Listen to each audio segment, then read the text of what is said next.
Quentin Joyner, Red Raider. Holy smokes. Welcome to college football's peek around the corner. We love everything in college football because, well, we cover everything in college football because we love everything in college football. And if you do as well, please subscribe to our channel. Smash that like button if you like our content. Yeah, and if you want to support this channel through a donation, hit the $sign where you make a comment, and I'll get to your super chat as quick as I possibly can.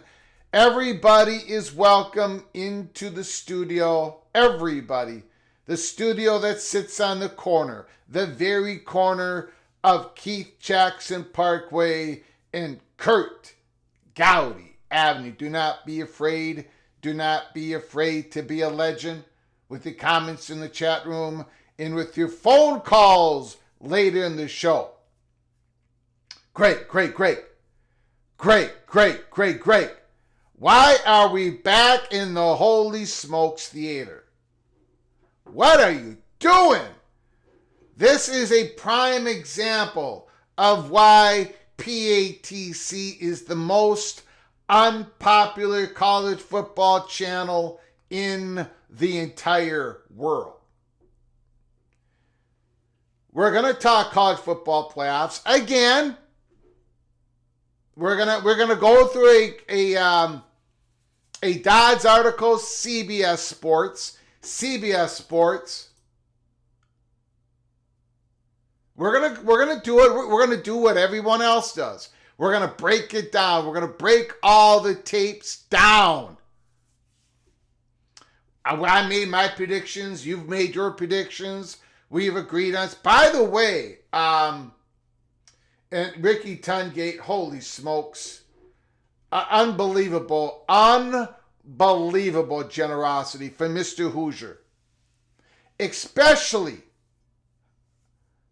you got to understand, especially when Tungate is sitting here one day before his beloved Hoosiers play the Fighting Irish.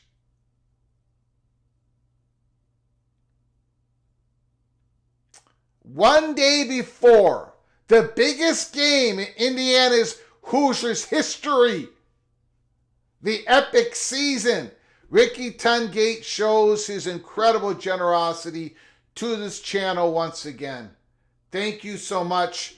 I am looking forward for the call. I enjoy your show and everything you do, PATC. One day I will give you a call. I hope that one day is post-game. Indiana, Notre Dame, post-game. Mr. Tungate celebrating a Hoosier victory. Although, I got to be honest, I did predict the Fighting Irish to cover the spread. But post-game, the phone lines are going to be open post-game, and I expect a call from Mr. Ricky Tungate, Daniel Montcastle, and all those Fighting Irish out there. Holy smokes, thank you so much for that incredible generosity. Thank you. And we have put a lot of work into the show, so I really appreciate it, Mr. Tungate. Not like I don't put work in all the other shows. But this one, I have spent extra time in the studio. And by the way, as I've been working hard in the studio, taking care of my crazy Alabama fan, Irish, but yet she's an Alabama fan mother, the little general is cooking up a feast later this evening. Maybe she'll pipe in to the chat room. Thank you, Ricky Tungate. Appreciate it.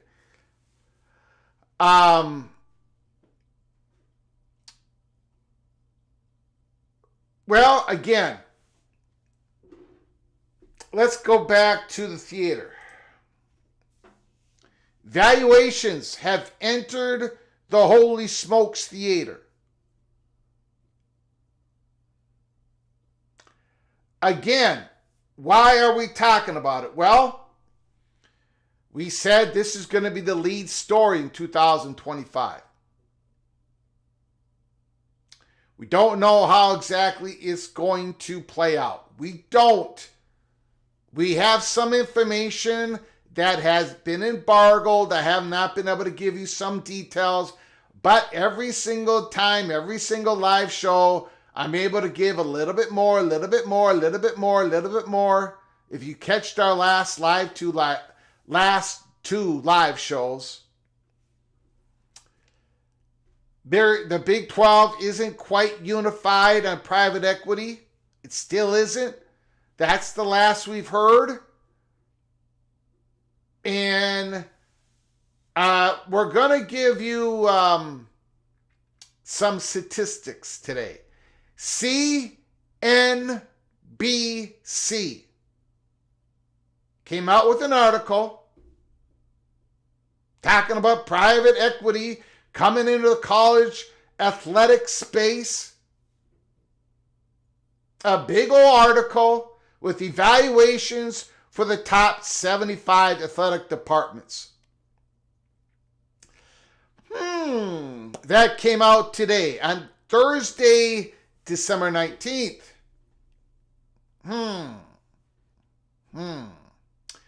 This is what we've been talking about for the last whatever.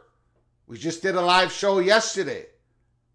The day before, last week, the old Holy Smokes Theater opened up. The Holy Smokes Theater opened up about a month ago. This was not done by willy-nilly. This was done because this is the chatter behind the curtain. And it's not just in the sports realm, it's in the business realm. And this is college football's peek around the corner. It is my duty to give you the peek around the corner. Now, I've had some criticisms, and that's fine. We had Mr. Brett Taylor in the chat room saying I wasn't delivering enough information.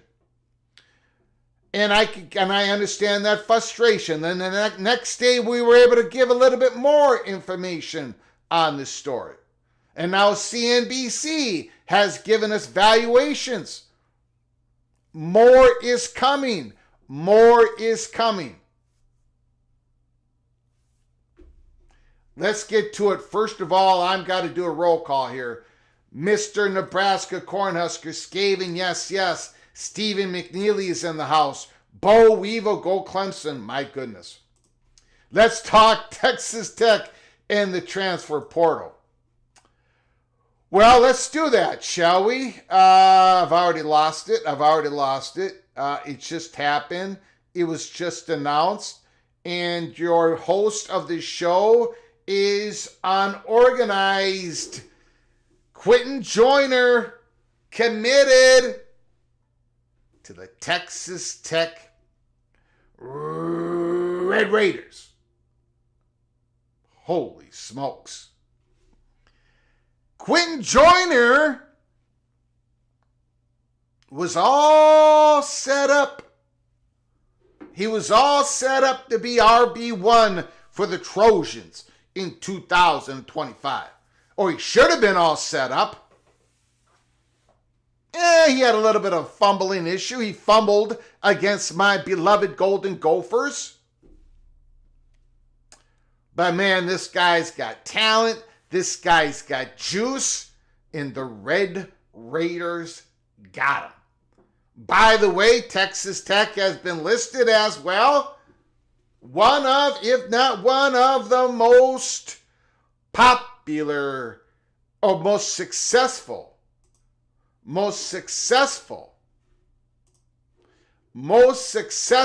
teams in the portal. And now they had it on Quentin Joyner. Holy smokes. And we're going to be talking more about the Texas Tech Red Raiders when we go into the Holy Smokes Theater. And we're going to do that in a moment here. We're going to start the monologue with the top story of the day. Private equity valuations, CNBC. We're going in the Holy Smokes Theater. We're all set up for it. The PATC family, you all are way ahead of the curve when it comes to college football fans. Way ahead of the curve on this emergent story. But let me do the roll call first. We are going to do the evaluations, the Holy Smokes Theater first, and then we're going to talk more playoff football. James Foster is in the house. Send Devils. He's waiting. He's watching. James Foster is watching, preparing. Texas Clemson. Mr. James Foster is scouting that game in Austin, Texas. Humble Bumble Duck is doing the same thing. He's scouting. He's scouting the Buckeyes. He knows the Buckeyes. But he's scouting the Volunteers. David Floyd, the Red Raiders are killing it. Kerry Gold Nose, Mr. Seminoles. Yo, the Walking Geek. Caleb Ramirez. Yep. Quentin Joyner, David Floyd, John Menser is in the house. Randy Taylor, Jay Chapman. We knew this was coming.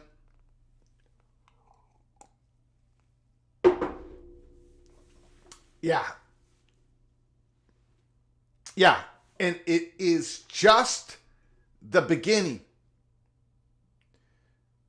It's just the beginning. Buckle up. Brace for impact. 2025, the off season is going to be crazy. Absolutely crazy. Bob Swanger is in the house. Go Cyclones. Matt Neeson. Daniel Gygax, the Mr. Mountaineer, is in the house.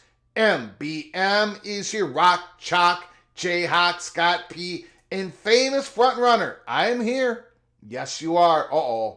LSU Tiger, Ryan Brooks. He's coming on in. Kings and queens, step aside because Ryan Brooks, LSU Tigers, is in the house.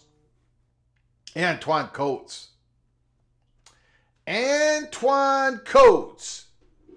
Again, another Sun Devil. He's scouting. He's going to be watching. He's going to be taking his notes. He's looking at Texas. He's looking at Clemson.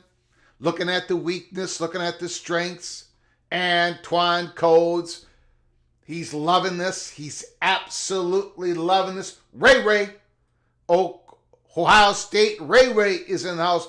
Bill G is here. Stormy Cyclone Lee. Go Gators. Hello, I figured you'd have a show when I saw these. Well, we had a show before this article came out. Now, look, I'm not going to sit here and, pat myself on the back because I got you guys to do that for me. A lot of college football YouTube channels are going to be covering this story. And we were spending time covering this story at its infancy, even before its infancy, if you understand what I mean. Vox Quindaro is in the house. Holy smokes. Merry Christmas, Flugarians. I'm late. You're on time. AAR is here. Cranky Tiger is here. Jose Expedition Greg. My goodness. Everybody's making on in. David Campbell. Hi, how you doing? Mr. Campbell is in the house. Azon, Rock, Chalk, Jayhawk, Azon the Kid is here. Can that article be trusted? Now I get it. People are... Yes, it can be. And at the same time, you can argue the numbers. I would not get into the deep weeds on the exact numbers. We're going to go through it in a moment here. We'll get to it. We will get to it. The article, CNBC, explains a little bit how they got to these numbers. It doesn't go through it all. I mean, we'll get to it. Private equity valuations are not the same valuations of a media partner. Definitely not the same valuations of a university president towards another university. It's a little bit different. Now, I have talked to a lot of people before this came out, obviously. A lot of people, there's a lot of rumors, there's a lot of stuff going on. There's a lot of cloak and dagger going on at the highest level. This story, of all the other stories that we've broken here, this one causes me, I stay awake. I've been staying awake at night. This one is the big one, and there's so many different off-ramps and possibilities. One of the metrics of evaluating these athletic departments, it's, okay, I'll just give you one example. The football stadium. How old is it? How much money does it bring in? How much signage and sponsorships comes in with a football? How much debt does it have? Is it worth more than the debt? If you're a football program and you've got a dilapidated football stadium, your with everything else being even, your evaluation is not going to come in very good at all. Just one example. If you have a whole lot of debt, that's going to hurt you too. But if you have a debt, pretty big debt, but yet your stadium, your facilities is evaluated more than your debt, but it still comes out as a plus. There is not just ticket sales, but the revenue that all your tickets brings in. There's some programs out there that have higher ticket revenues than others sales, but I mean the money is not as much, even though they sell more tickets. There is, if you've noticed, some of these programs that are listed in CNBC's valuations for private equity, some of the programs don't quite bring in as much revenue as another program, but yet they're rated a little bit higher. And because private equity just values that program more for reasons that they can only say, but some of it is just, Syracuse is one good example. We'll get into that. There's a lot that goes into it. So much I don't think they even try to list it all. But because I've been working on this story for quite a while, it does match up to what I've been being told. Pretty much. If you are in athletic departments whose private equity is pretty low right now on this CNBC, it doesn't mean you don't have that. It doesn't mean that you're not wanted. It doesn't mean that you wouldn't be wanted in future realignment. It just means right now, currently, a private equity firm would value at a certain amount of money. There are some programs on that list that are going to shoot straight up. Some are going to go down a bit, even in the next 24 to 48 months. And as we go through the list, and then we're going to do a PATC chalk talk, where I'm going to go through on that virtual chalkboard on your screen, where we're going to go through each and every conference. And I'm going to point out there are some schools that are set up to shoot way up. Arizona State being one of them. Northwestern being another one. I mean, Northwestern is building a new football facility. I mean, it's only going to be $35,000, but all the new sponsorship, signage, a new football facility with zero debt. There's examples scattered across those rankings. But, so don't get too deep in the weeds of certain numbers. What I would ask, if when you look at this, you can kind of understand, or you can at least surmise, because I have not been able to give you all the information that we have quite yet. But I've given a little bit, I've hinted at others. You can see, you can surmise, you can establish why maybe possibly Brett Yormark is having a tough time herding the cat, so to speak, getting everybody on the same wavelength when it comes to private equity coming in at a conference level.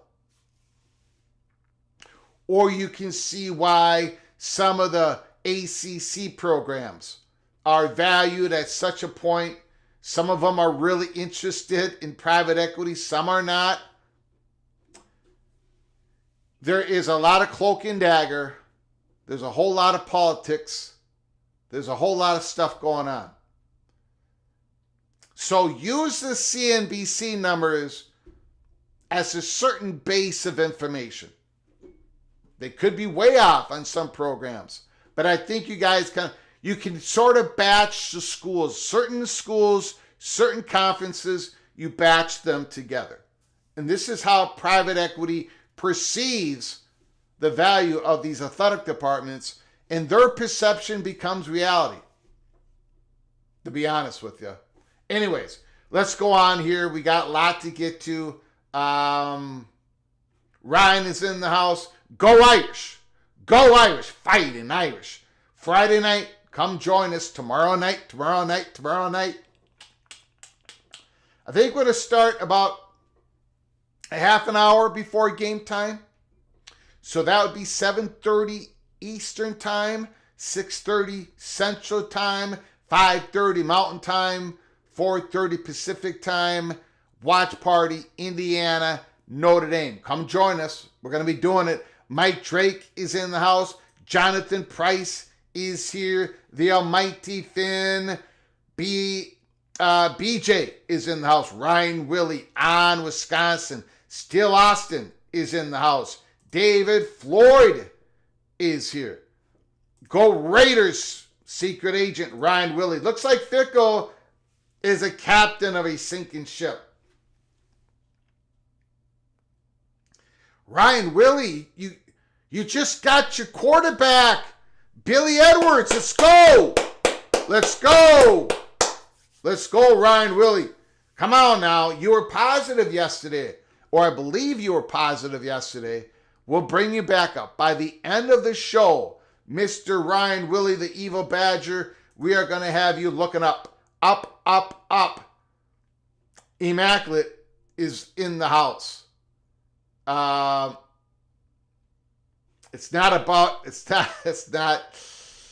Valuations make no sense to me. Some athletic programs have won practically nothing.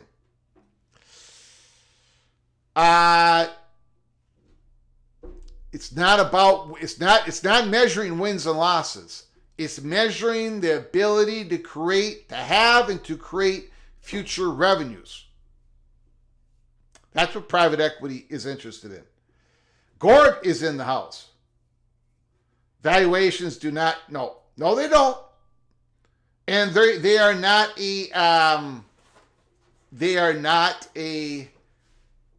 again, private equity is not directly tied to, private equity valuations are not directly tied to conference realignment evaluations by media partners, potential media partners, and university presidents. There is a high correlation, but it's not directly apples to apples. It's not. Okay, let's get to it. Ladies and gentlemen, first of all, we're going to get to the articles. I want to thank everybody, Immaculate, everybody. If I didn't catch your name at the end, I do apologize. Thank you for everybody coming on in. Again, there is a rhyme and a reason that this is getting published. This is going to be a huge story in 2025. I'm not just babbling here. I'm not getting in front of the mic and embarrassing myself. I do that a lot with my predictions against the spread. I embarrass myself a lot when I sing, when I do PATC renditions. But when I'm covering college football, I'm not here to embarrass myself. I'm here to give you the peek around the corner.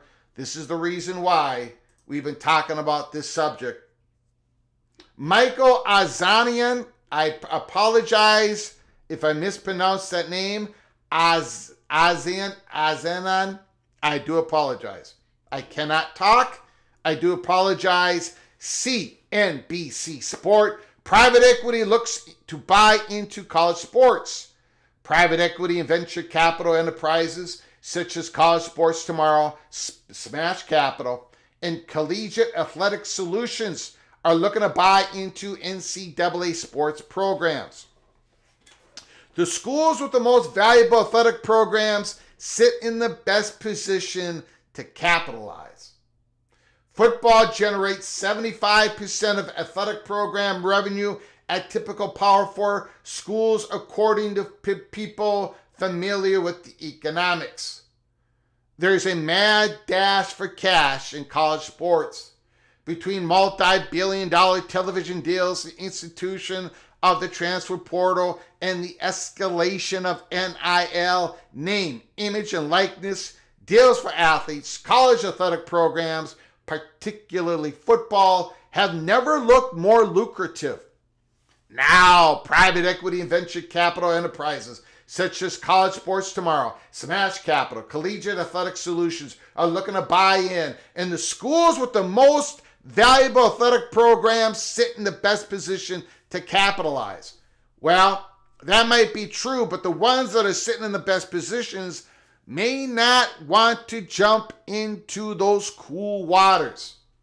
And others who've got less to lose are more willing to roll those dice. And once we go through the rankings of each of these conferences, I think you're going to understand more of what I've been trying to lay down I can't quite get into each and every school. But anyways, at the very top of the heap are the schools that excel on the gridiron. According to the people familiar with the economics, football generates 75%, which includes ACC, Big 10, Big 12, SEC conferences. This year's expanded 12-team college football playoff kicks off December 20th. Tomorrow, ESPN parent Disney signed a 6-year extension in March for the rights to the games to 2031. The deal is worth an average of $1.3 billion annually, more than double the previous deal, according to media reports. Given the fact that the SEC dominates college football ratings, experts CNBC spoke with believe the conference will leapfrog the Big Ten with the richest television deal when its current agreement expires in 2033 and 34. That might be the case. That might be the case. As I've said here, peek around the corner. Even today,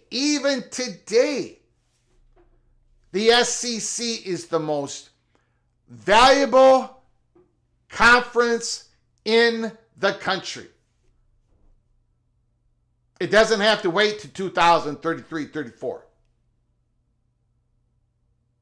Now, the Big Ten does get more juice for its media companies and its advertisers, which each and every view of their product. But overall, the SEC is still the most valuable conference in the country. The SEC is almost a super conference, and because of its football teams, owns the most valuable content in college sports, said Irwin Kishner, a partner at the corporate department of Herrick Feinstein and co-chair of its sports law group. Private equity, of course, is not a new concept for sports. In North America, Major League Baseball, the NBA, the National Basketball Association, the National Hockey League, Major League Soccer have permitted private equity firms to own limited partner stakes for several years. The National Football League, the NFL, voted in August to allow select private equity investors to take minority stakes. Now, let me pop this up a little bit. My apologies. Now, the attention is turning to college programs. It's why we are in the fourth drama in the Holy Smokes Theater, the invasion of private equity. As a business, college sports, particularly football, is performing well and continuing to grow, which is why investors are looking at the asset class, said Greg Carey, the global co-head of sports franchise and investment banking at Goldman Sachs. The institutional investors, such as College Athletic Solutions, a proposal by Redbird Capital Partners and Weatherford Capital, Florida State Weatherford Capital, would provide capital to help grow a school's athletic revenue. In return, the private equity firms would get a cut. There's also the belief that the business acumen from outside investors could drive profits even higher. This is the big one, ladies and gentlemen. This is the one that Brett Yormark believes in. This is the one that schools A, B, C, D, E, F, G believes. They totally believe this. The business acumen from outside investors could drive profits even higher. That's the big one, guys. It's not just the cash. It's the business acumen. It's the connections. There's big opportunity to drive earnings before interest, taxes, depreciation, and whatever. I cannot pronounce all those words. And higher in the college boards because they're easy ways to maintain quality while reducing expenses. Amortization. There it is. And schools have incentive to bring outside investors. Schools have incentive to bring on outside investors. Yeah. For one, a $2.8 billion settlement between the NCAA and the 5 largest conferences would award compensation to 14,000 students who were previously prevented from earning endorsement money. A hearing to grant final approval on the deal is scheduled to take place in April, but already schools are planning ahead of it. And even among the biggest conferences, a gap in television revenue could cause a big competitive and economic disparity. Here it is. PATC money shot number 1. Schools in the ACC and the Big 12, as well as the bottom of the SEC and the Big 10, who are generating less local commercial revenue, will have little choice but to take on private capital and operation expertise, or they all but guaranteed to be left out of the top echelon of competition in the future, says Jason Belzer, publisher of Athletic Director U, who has advised universities on NIL deals and is now doing the same for athletic departments seeking private equity. To be sure, the move to private equity is complicated and could still be months off. I would say that we are a couple months off. So I guess could still be months. I guess that's correct. I would agree with that. But it's closing in. It's closing in. Florida State has reportedly working with JP Morgan Chase for about a year, trying to raise institutional capital. Yet bankers and attorneys interviewed by CNBC believe private equity will eventually be investing in college athletic programs. Okay? So that is, now let's go.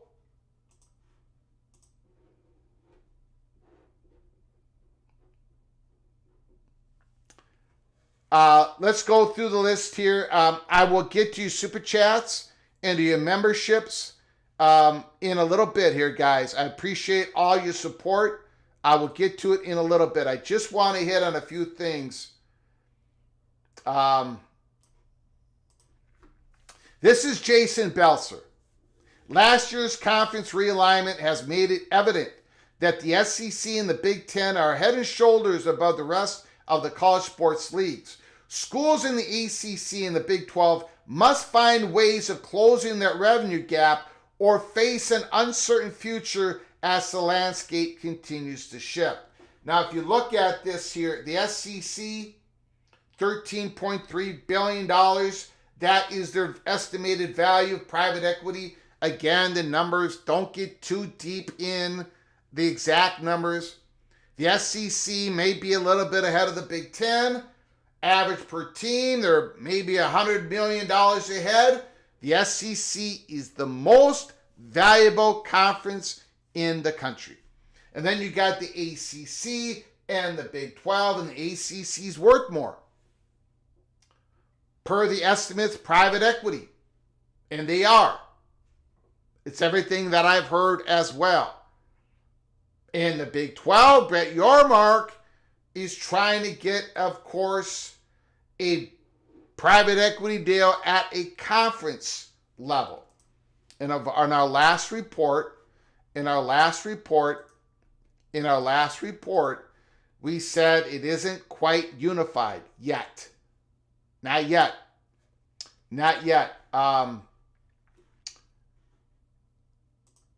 Ryan, appreciate it. I pray that you have a wonderful Christmas, Greg. Go Irish. Thank you, Ryan. I do appreciate your super chat. Appreciate your generosity. Thank you for coming on in. Go Irish. Indiana Hoosiers, Notre Dame. If you have any time, Ryan, please watch us. Come visit us. Friday night watch party. Notre Dame, Indiana. Thank you so much for your generosity, sir. Appreciate it. Ryan Willie. Xavier Lucas entered the portal. Probably going to Florida State or Miami. We'll get to that at the end of the show here.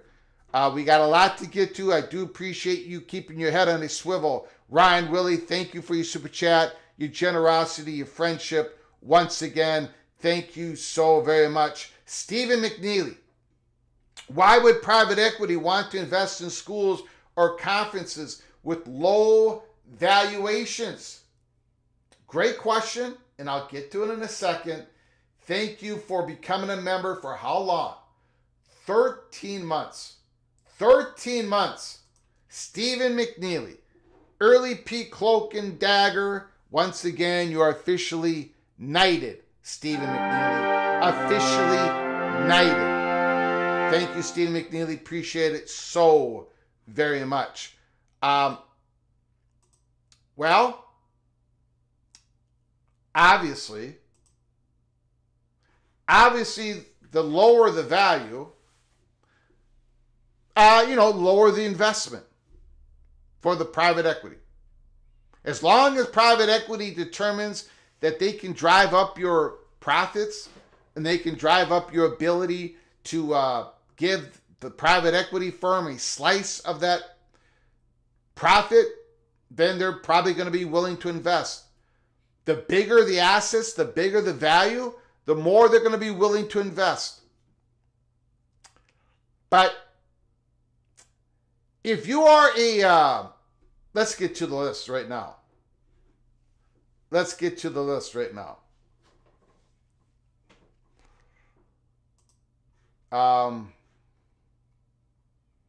And then we're going to break it down by conference.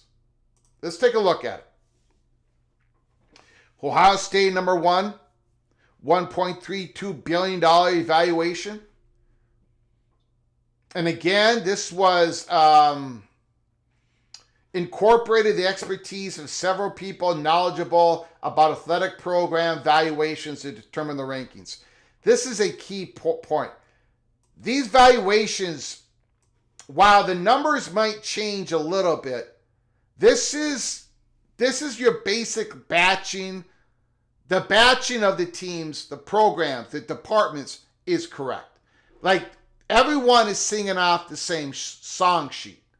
Maybe not the exact numbers, but this people are talking about this constantly.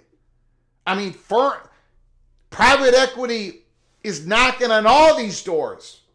Everybody knows what their perceived valuation, their value is to a private equity firm. And right now, I mean, athletic departments are always trying to drive their value higher, looking for new revenue streams, looking for new sponsorship deals, looking for new NIL, not just for their athletic department, not just for the eye of their media partnership and within their conference, but in the eyes of private equity. Departments want to look good for potential deals with private equity. This is the world we're entering into. So what goes in these valuations is a little bit of a lot, a little bit of everything, guys. Ohio State, Texas A&M, University of Michigan, Alabama, Notre Dame. Now look at Notre Dame. They're not even part of the Big Ten. They're not even part of the SEC. They're not even have their media deals. and their $969 million valuation. That is a monster number. And that just shows you the value of Notre Dame. I mean, it's absolutely ridiculous. Because if Notre Dame joined the SEC or the Big Ten right now, this number would jump right with the Buckeyes and the Longhorns and the Aggies. Georgia, number 7. Nebraska, number 8. Nebraska. The humongous fan base. The revenue that they generate. University of Tennessee, just go to their football stadium. Just go to their football stadium, my gosh. University of Oklahoma, this number is going to go upward a little bit because this part of the metrics in this was the last couple of years of revenue generation. And of course, being the SEC, they're going to generate more money. So Oklahoma is going to go up. Texas is going to go up.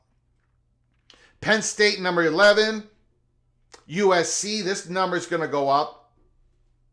You know, if you did this next year, it don't matter really. It doesn't matter because take this in batches, guys. Ohio State and Texas A&M and Michigan and Alabama, Notre Dame and Georgia, right? This is a batch. Regardless, if you want to change the order around, it don't matter, right? Then you get to the next tier, which is Penn State, USC, LSU, Florida, Wisconsin, Clemson, Oregon, Arkansas, Kentucky, all the way down to probably Michigan State, Iowa, Auburn. That is the next tier. And then you drop down to the next tier. Stanford, Florida State. Look at Florida State and Stanford. Well, first of all, take a look at Clemson. $800 million valuation, and they're not a part of the SEC or the Big Ten. They are the second highest valued for private equity firms of athletic departments that are not in the SEC or the Big Ten. Right? Clemson. Right? Notre Dame, Clemson, and then it goes Stanford and Florida State. Now again, private equity valuations is not exactly a direct correlation to conference realignment valuations, right? Not exactly. There's a high correlation, but it's not a direct line. Stanford, again, we've talked about all the money that is in the Stanford University. The market, someday, especially if Notre Dame comes along and conference realignment to the Big Ten, you can see how Stanford sits there in a pretty decent catbird position. No pun intended to the Stanford Cardinal. Stanford University, number 23. Florida State, again, a monster number of valuation. A monster number when you consider that they're not part of the SEC, the Big Ten. They're not receiving the highest media revenue money possible. Florida State. And I've often said this about Florida State and Clemson, even though they're not the number one targets for the Big Ten and the SEC.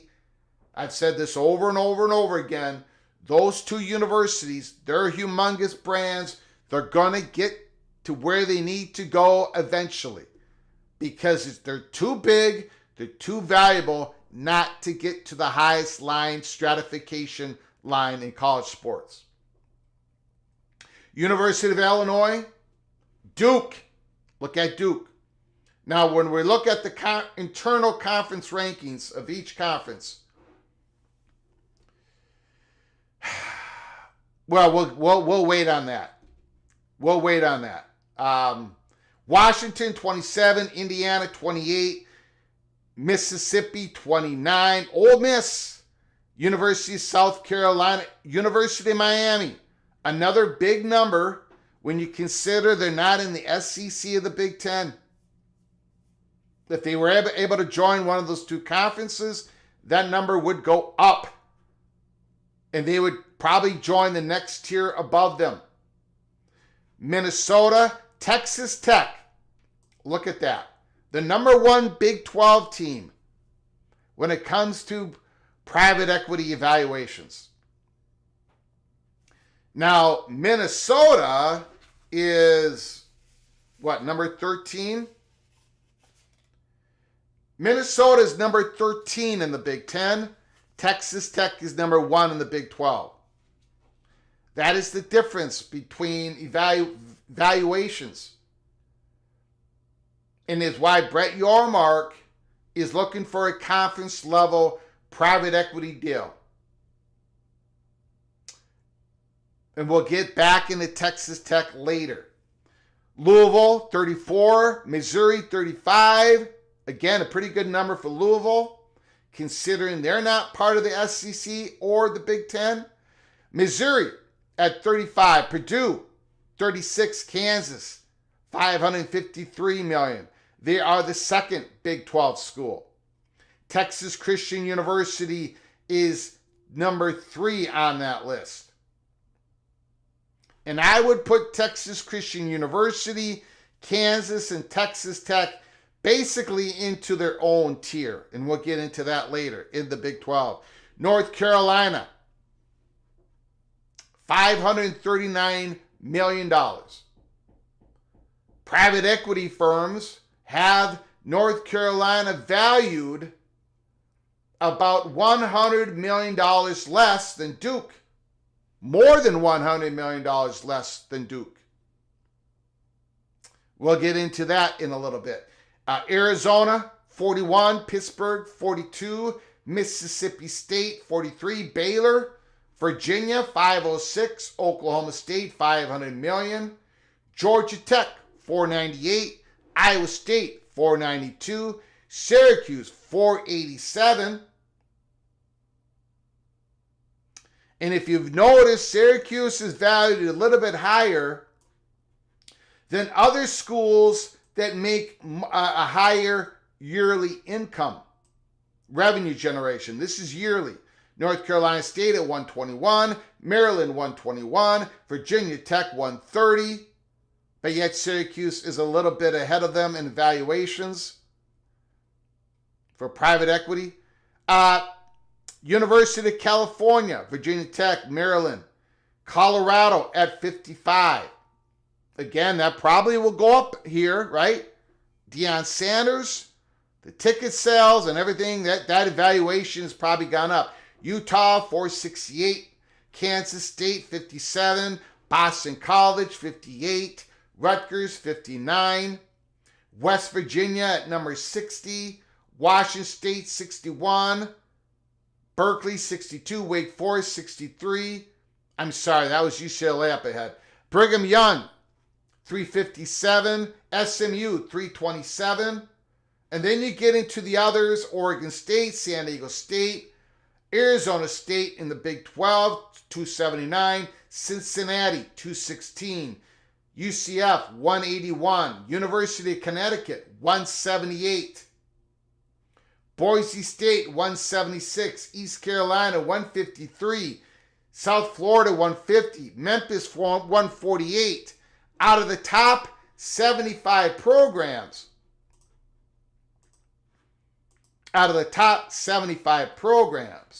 Houston is not rated. Houston is not rated. Okay, now, will private equity prevent the implosion of the ACC? How long before Oregon adds hockey? Thank you for the super chat, Helmer Hennison. I think Oregon is probably going to wait on hockey because of the NCAA versus House. I think the hockey ad for Oregon is a story that we're probably going to be covering. I'm just going to estimate here about 4 years from now. We will be covering. I think we'll be talking about that more in the years ahead, but not right now. They're not going to take that on. But thank you for the super chat. Helmer Hennessy, will private equity prevent the implosion of the ACC? It might help or it might create it. I mean, the dissolution theory, if that crazy scenario happens, it's because of the question of private equity. We'll get more into that here in a little bit.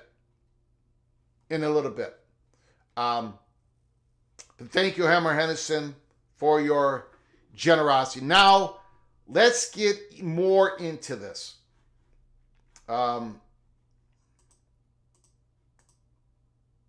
Let's get more into this.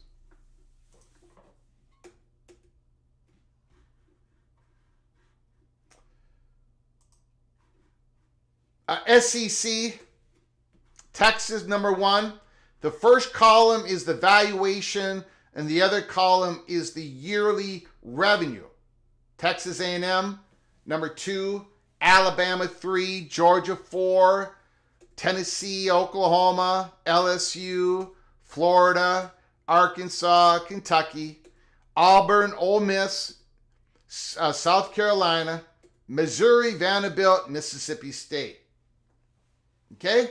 Those are your private equity valuations, CNBC. Now, if somebody else did it, the numbers would be different, but the batches would stay the same. Texas and Texas A&M are ahead of everybody else, right? Then it's Alabama, Georgia, Tennessee, Oklahoma, LSU. Florida basically has its own tier. Then Arkansas, Kentucky, Auburn. And then Ole Miss, South Carolina, Missouri, Vanderbilt, Mississippi State. Basically, the tiers, valuations would stay the same in the SEC. I have not heard of any school in the SEC looking for private equity. But again, ladies and gentlemen, there is no way to know. I mean, from our standpoint, we're looking through a few keyholes. We know the information that we have is pretty good on a few different situations out there. We've shared some of that with you. We all know that Greg Sankey is not interested in private equity coming in at a conference level. I think these institutions would dare probably not do it at a school level. In the future, who knows? Right now, I don't think so. I do not think that is I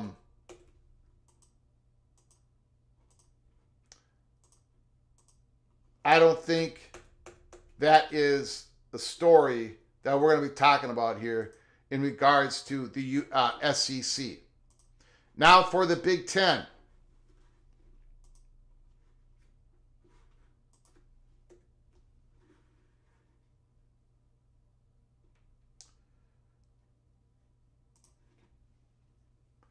Ohio State, number 1. Michigan 2, Nebraska 3, Penn State 4, USC 5, Wisconsin 6, Oregon 7, Iowa 8, Michigan State 9, Illinois 10, Washington 11, Indiana 12, Minnesota 13, Purdue 14, Northwestern 15, Maryland 16, UCLA 17. Oregon and Washington numbers are probably going to go up, because this is not using the Big Ten revenue. So in reality, in a few years from now, Oregon and Washington valuations just on the Big Ten media rights alone are going to go up. So Washington is going to shoot by probably Illinois and possibly Michigan State. We'll see. But again, they're going to move up a little bit, right? But there it is. Nothing real surprising there. And again, don't get lost too much on the numbers. Wisconsin's valuation is going to be much higher than my beloved Minnesota Golden Gophers, and I don't care who you ask, they're going to give you that same answer. Ohio State and Michigan are going to be above everybody else. Nebraska's valuation, Penn State, monster fan bases. Iowa is going to be in the top half. dedicated, big fan base. Iowa City, Michigan State's got advantages, others don't. And at the bottom, again, now Northwestern's valuation is going to change. When they get that new stadium built, no debt, Northwestern's going to be going by Purdue, maybe even by Minnesota.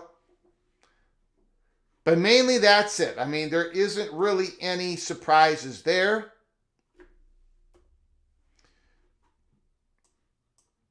Now we go to the ACC.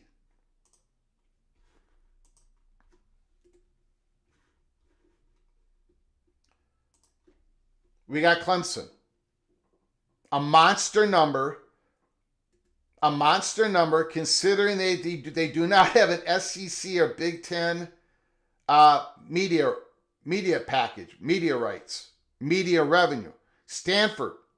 But that's how much revenue Clemson creates by its own community, its fan base, its sponsorships. Clemson is a huge value. Stanford, number 2. Florida State, monster value, monster brand. 4, number Duke. 5, Miami. Number 6, Louisville. Number 7, UNC. Number 8, Pittsburgh. Number 9, Virginia. Number 10, Georgia Tech. 11, Syracuse. North Carolina State. Virginia Tech. Boston College. California. Wake Forest. And SMU.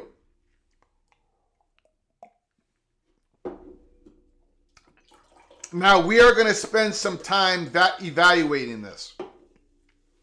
Okay? We're going to spend some time. Now, first of all, when you look at this, the first thing you notice is Clemson and Florida State. They're suing the conference, right? We know that Florida State has been working with private equity firms, looking at a possible deal at a school level.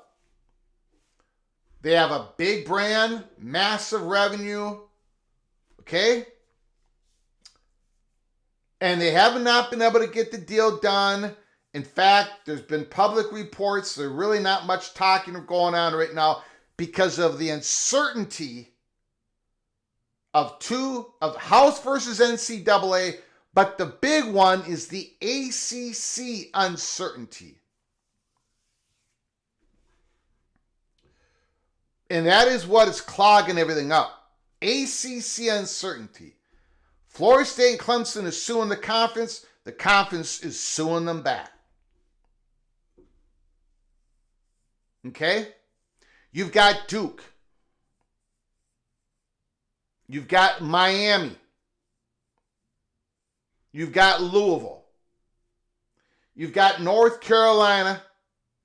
You've got Pittsburgh, Virginia, Georgia Tech, Syracuse, North Carolina State, Virginia Tech, Boston College, California, Wake Forest, SMU. We talk about how the ACC does not have this option, or we are being told this, that it's going to be much more difficult for the ACC. First of all, it's difficult. We are in uncharted waters. No one has struck a private equity deal yet at a school level, at a conference level, or at a super multiple conference level, whatever you want to call it, a super league or partial super league. So striking a deal, especially in this environment of extreme change and chaos, the House versus NCAA hasn't been quite officially resolved yet. But let's take a look at that dissolution theory, which is being talked about. It is. I mean, at least somewhat. I know that because we reported that to you about over a month ago. North Carolina money perch. I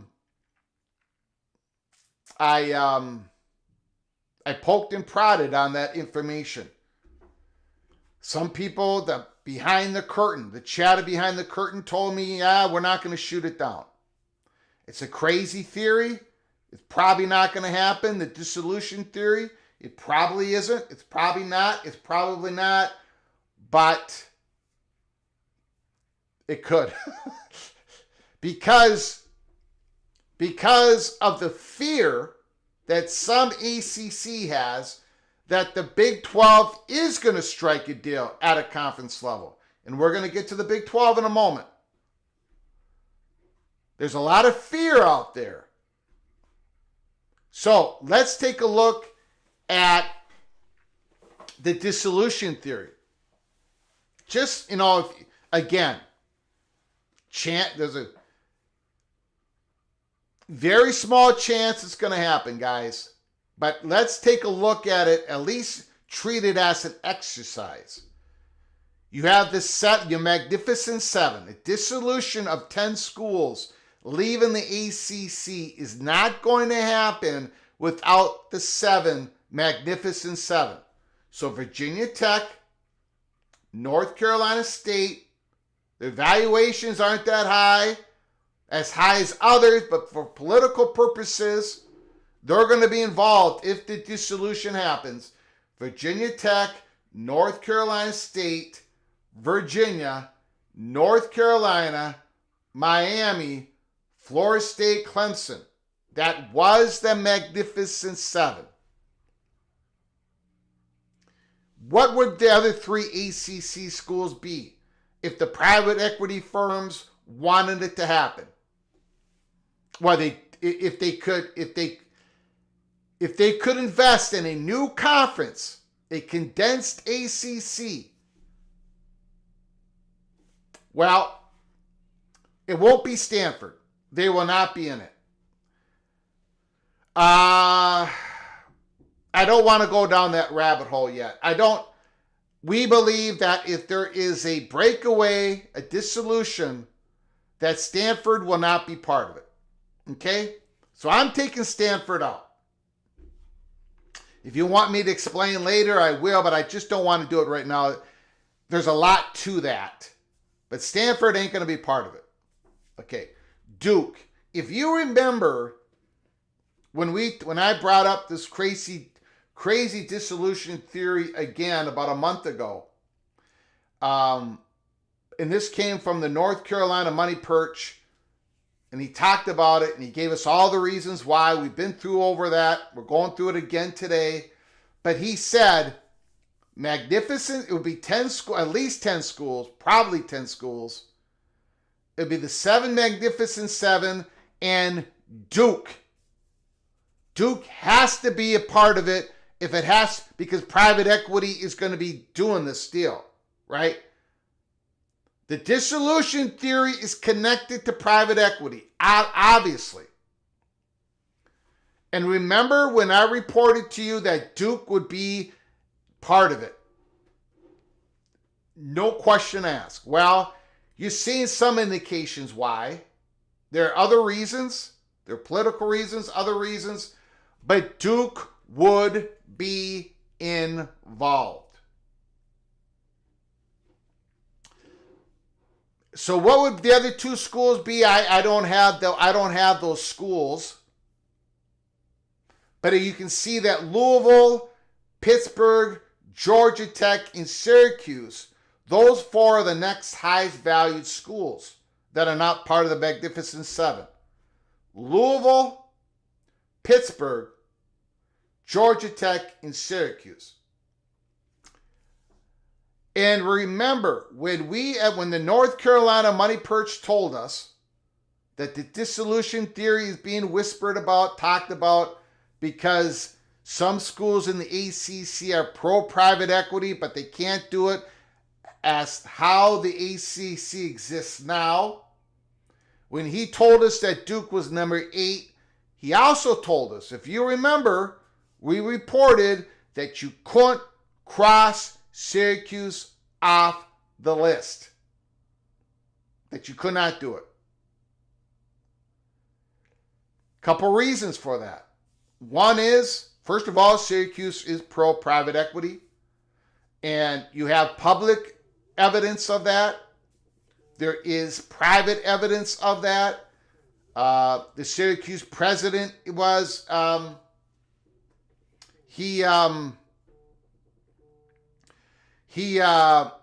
my phone's going off here. Syracuse is, the president signed off on one of those Super League proposals that were going to be involving billions of dollars of private equity. Syracuse is in the location, New York, in which private equity would want to have Syracuse. If you can see here, Syracuse is valued at $487 million. A little bit more than North Carolina State, Virginia Tech, Boston College, California, even though the yearly revenue is less. I think private equity would probably, whatever firms they're working with, I think Syracuse would probably be folded in to that 10-team breakaway dissolution. But we were told we couldn't cross them off the list. We could not at this point say they're part of the 10-team conference if this crazy theory would happen. But this is just more indication of why Syracuse is a candidate. Let's just put it that way. Okay? And then of course it'd be up to Georgia Tech, Pittsburgh, Louisville. Or maybe they go to 12 schools. But the ones that would not probably be involved in the dissolution, the condensed 10-team conference, SMU, Wake Forest, California, Boston College. Right? Okay. So that's the ACC. Again, we know there are certain schools that are pro-private equity in the ACC. North Carolina is one of them. Syracuse is another. Florida State is another. We know that for sure. And I think Duke is another. But I don't want to go into that as well. I want to make sure I don't get in trouble with anybody. Okay? So, there's the ACC. Now let's get into the Big 12, because this is where it gets real interesting. And then I'll get to your comments. I will get to your phone calls. We still have the Dennis Dodd article to get to. Okay. The Big 12. Texas Tech is number one. Number one, $619 million evaluation. Kansas at number two. Number three is TCU.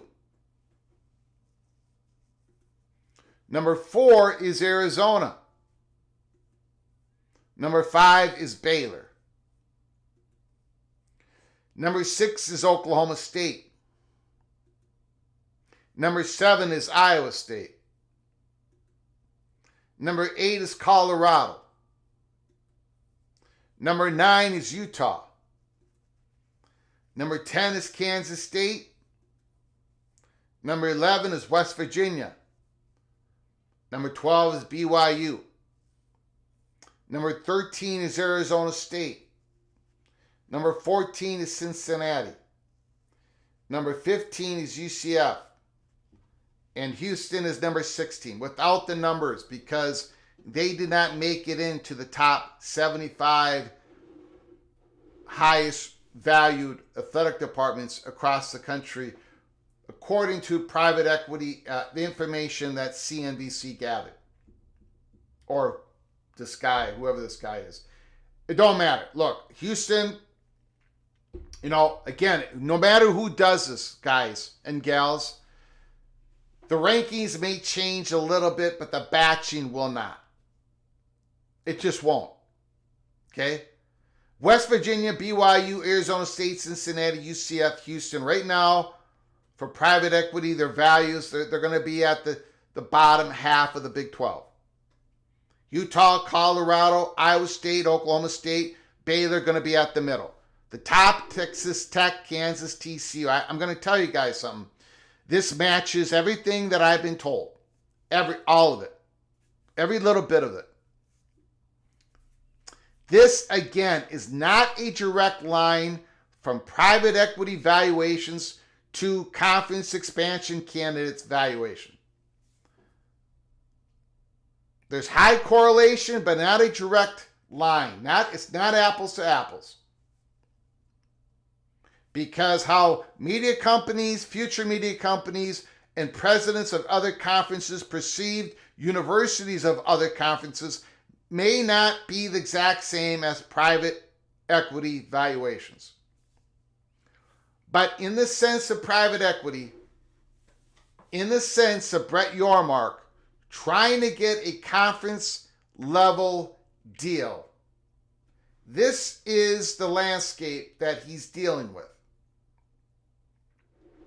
In total, the Big 12's private equity valuation is lower than the ACC. Disadvantage. The advantage is the Big 12 has the opportunity to act on private equity. And this is the drum that Brett Yormark keeps pounding on. And in accordance to either our last live show or the live show before that, Big 12 is not quite unified yet on this. Now, there is quite a percentage disparity between some of these Big 12 schools to other Big 12 schools. Right? If you're going to get a conference deal done, just like in every conference, you got the top half, you got the middle, you got the bottom half of evaluations. And some of those are going to change, right? Some of those are going to change. Some of it is. Some of it is kind of institutional, like your location, your facility, your stadiums. Some of it's sort of built in. Some of it can be adjusted. Obviously, Colorado's number is going to go up here, right?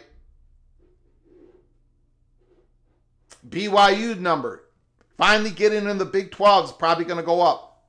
Cincinnati and Houston and UCF, finally getting in the Big 12, probably going to go up.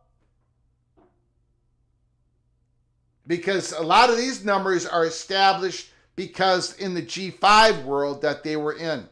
So they're just by inertia itself, Cincinnati, UCF, Houston is going to go up. But if you take a look at the top of the Big 12, there are schools up there, and I'm not getting in trouble. I'm not going to get in trouble. I'm not burning any bridges. I ain't saying, but I'm saying. Some of those schools at the top of the Big 12, when it comes to private equity valuations, may be giving Brett Yormark a little bit of a more difficult time. Because if private equity comes as a conference level, there are other schools that are going to benefit more than other schools. Right? So even though the Big 12 is unified, even though there's a lot of commonality in the Big 12, there's still a difference, just like every other conference. So that is what Brett Yormark is dealing with. And what I can say is at this time, we know West Virginia is pro-private equity. At this time. The leadership is going to change. But I said in the last couple live shows, West Virginia is pro-private equity. I've also said that there's at least one school in Texas, at least one of them, that is pro-private equity. I've also said there is one school in the Big 12 that, as of right now, is not playing ball when it comes to a conference level private equity deal. And if you're going to get a conference level private equity deal in, everyone's got to be on board, because everyone's going to have to give up that same collateral, and that collateral is to sign a certain quasi or real grant of rights with your private equity. So everyone's got to be on board. Now, what if a conference level private equity deal never happens? And it may not. Remember, I've said this. I'm honest. I'm sitting here, guys. Hold on. I'm sitting here.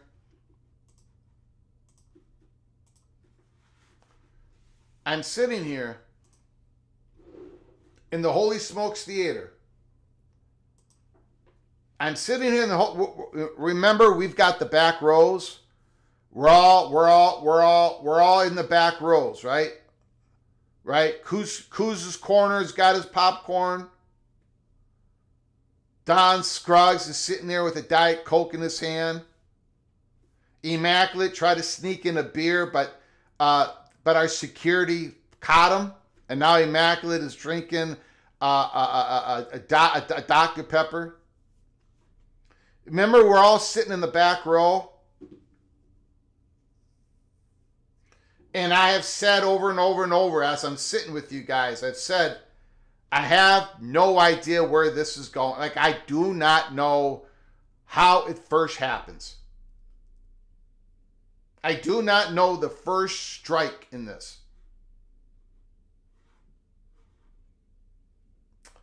And I know there are people scrambling to find out how it's gonna happen. The first time it happens, at what level, what school, how's it gonna happen?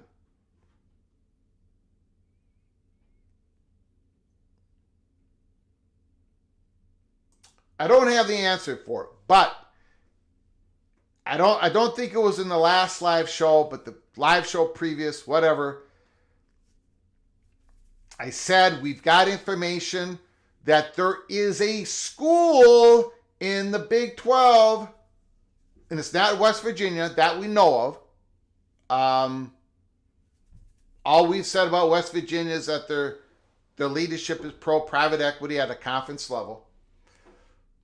But there is a school in the Big 12 that we know is about as much as we possibly could on this. That if the conference level private equity deal does not happen, and nobody can promise that it's ever going to happen, it might not happen. But if it doesn't happen, there's at least one Big 12 institution that internally, externally, is ready to go with a private equity deal at the school level, at the athletic department level. One institution at least has the willingness, the opportunity, they've done the work. If Brett Yormark cannot get a conference level, herd all the cats in. And if and when that happens, then that is going to set off other schools trying to get it done. Then they're going to be different deals. Some of them are going to work better than others. And that's why Tim Pernetti, the AAC commissioner, said we are in dangerous times because it's coming in. And you don't know the repercussions of it. You don't know what type of deal is going to be successful. What type of deal is not going to be successful. what athletic departments are going to best utilize. You don't know what public universities are going to get the go-ahead, what private institutions are going to get the go-ahead.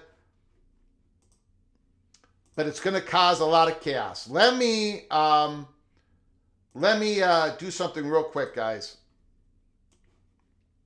I do appreciate your patience. I got to check a couple things. I know this has been a long monologue. We are going to get to your phone calls. I appreciate your patience. I did, how do I say this?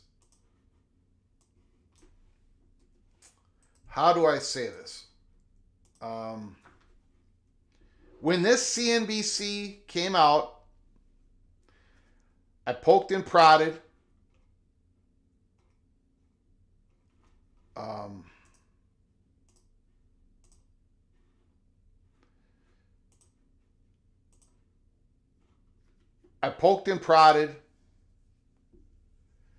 And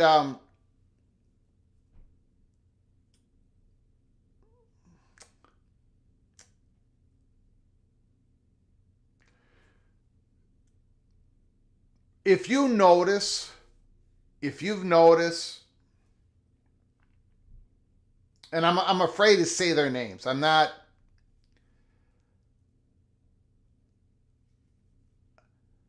You've noticed that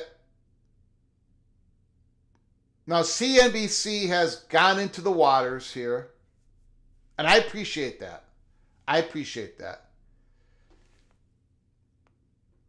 But you've noticed the heavy hitters haven't really been talking about it. Your Ross Dillingers, your Pete Thamels, your Brett McMurphys, your Dennis Dodds, your Heather Dinich, your Nicole Auerbach, your whatever names you want to throw in there, they're publicly haven't touched this, at least for a while. Maybe I'm incorrect. Let me know in the chat room if I'm incorrect. It's not because the chatter behind the curtain's not working on it. It's just because they're unable to get anything out there because either one, their information is embargoed like some of my information is, or number two, it doesn't quite reach the standard of a story yet, in their opinion, or because they have high editorial standards. Now, I have that as well, kind of, sort of, but we are the rebel outpost. And so we get to a story maybe a little bit early, but I try not to be incorrect. That's why I'm very cautious. People out there have said I'm very cautious. Mark Rogers, who's been very kind to me, says, Greg, he gets out there, but he's cautious when he gets out there. I am. Because I do not want to get a story wrong. But I will say what is the most intriguing part of this story for me is that while, and I'm going to get to your phone calls, and Ryan Willie, I'm going to get to your incredible, unbelievable generosity, Eva Badger. Unbelievable. Thank you, Mr. Ryan Willie. I'll get to you in a moment. The most intriguing part of this story is the following. There is schools in the ACC that are believers in private equity for the business acumen of private equity. They think they're going to be successful with private equity. They think if they do it and the Big Ten and the SEC don't do it, they can rapidly catch up. There are schools in the ACC that are pro-private equity. There are schools in the Big Ten, the Big 12 that are pro-private equity. And there's schools that are not, or they're not there yet. There is a certain cross-pollination that's going on. Remember when they did that, I think it was December 4th. I probably have the date wrong.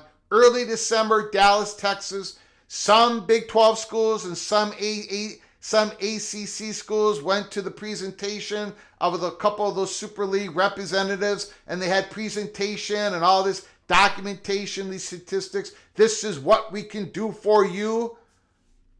Not everybody went. And we were able to name some of the ACC schools that went. Virginia Tech, Louisville, North Carolina, Syracuse. There are Big 12 schools that we know that went, at least one of them being a Texas school, but I was not able to get the okay to name those schools. Maybe tomorrow, maybe the next day, who knows? West Virginia was at that presentation. So that's what's fascinating. But I don't know what's going to happen next. But even though this is college football's peek around the corner, I don't know what's going to happen next. But I'm going to keep poking and prodding each and every day. This is going to be a monster story in 2025. A monster story. And we've been working on this, giving you the peek around the corner. We opened up the Holy Smokes Theater for good reason. And CNBC today gave you the first wave of information. More is coming. A lot of politics, a lot of skullduggery, and a whole lot of cloak and dagger. Ryan Willie, I do not have the 50 names that you were so generous in giving gift memberships to. But those 50 people, please, when you have an opportunity, please say thank you to the most generous, incredible, kind, the evil badger, but really a nice evil badger. Ryan Willie, holy smokes, 50 gift memberships. Thank you so very much for your generosity. We work so hard on this show, and we've worked so hard on this whole thing of private equity. The story is only just beginning.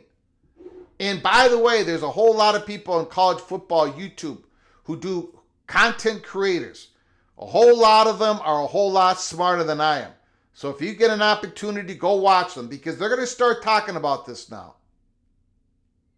All of them are going to start talking about this, and there's a lot of smart people out there. And one of Coos Corner, Mowing Vision, and the Mafia Show, and Wild Youth, they're going to be talking about this going into 2025. Keep an eye on those YouTube channels. Do me a favor and keep an eye on those guys. They're going to do a great job. Ryan Willie, thank you so much. Yourself and those 50 in the PATC family. I'm sorry I don't have the names. You are all hereby knighted cloak and dagger. Thank you, Ryan Willie. Thank you so very much. We are going to get to your phone calls. I do apologize. I'm way late. I am way late on everything. Hold on. Hold on. Hammer Henderson, how much will Minnesota spend on hockey, on football, on women's sports? I don't know. We've got the Texas Tech numbers, right? There's about 15 million football, 400. No.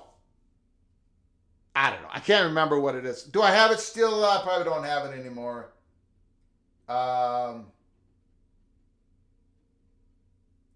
No, I don't have it. Well, Minnesota's going to spend, I don't know. They're going to spend more on hockey than everybody else. They're probably going to spend, I would guess, $14 million on football. They're not going to spend much on basketball. That basketball money that other people are doling out, they're probably going to put that to hockey. And they'll do women's sports pretty good. Comparative to everybody else. A little less on football, a lot less on basketball, more on hockey than anybody else. Probably, I'm guessing, a couple million. And and we're going to be doing women's sports. But I don't know. I'm hoping it's transparent. I'm hoping we get to see all the athletic departments' decisions on their salary cap, how much they're spending total, and how much on each sports. I'm hoping that's transparent. I have not heard that it's not going to be or it's going to be. Like, either way, if anybody knows, any reporters, like, I've asked the question a million times and no one knows out there. But if anybody has read it or heard it, let me know. I hope it's transparent. So is Utah holding up the private equity deal? I cannot say, I cannot go. First of all, it's probably more than one school, but I cannot say which school it is. I cannot do that. Thank you. As of right now, I can't. Thank you for the super chat, Hammer Hennison. I do appreciate your generosity once again. Moen Vision. I always carry a flagon of whiskey in case of snake bite, and furthermore, always carry a small snake. Now, I don't know what movie this is from. The last one was from Star Wars. This is probably from Cool Hand Luke. Cool Hand Luke, that is my guess. Moen Vision, thank you so much for your generosity, your friendship in front of the camera and away from the camera. Thank you, Moen Vision, for your incredible generosity once again. That super chat, that very gracious super chat, was part of the deal of the starting right tackle, Philip Daniels, to go to the Ohio State Buckeyes. This was part of the deal that made it happen. So I am glad to hand over our starting right tackle for that super chat, Moen Vision. I appreciate it so very much. Okay, now let's get to your phone calls. Thank you guys for your patience. I appreciate it very much. You can talk about anything in college football that your heart desires. 763-260-1333. 763-260-1333.